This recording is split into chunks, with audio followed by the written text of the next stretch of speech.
शिव जी से पूछे हिमाचल के नारी, हो शिव जी से पूछे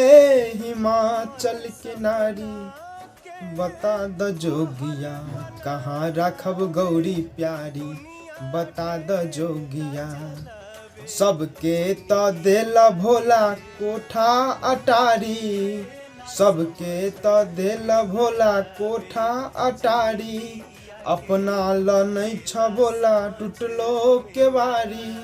अपना ल नहीं छ भोला टूटलो के बारी, बता द जोगिया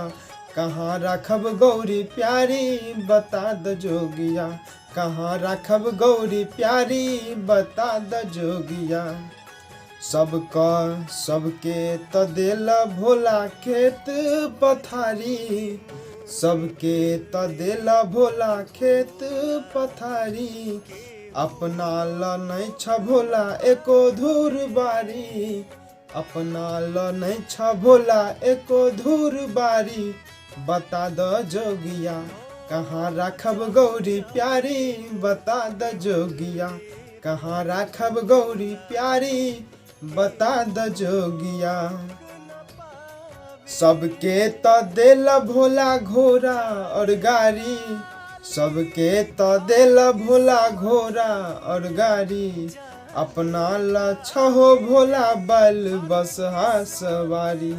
अपना ल छहो भोला बैल बसहा सवारी, बता द जोगिया हो, बता द जोगिया हो, बता द जोगिया कहाँ राखब गौरी प्यारी, बता द जोगिया कहाँ राखब गौरी प्यारी, बता द जोगिया कहाँ राखब गौरी प्यारी, बता द जोगिया।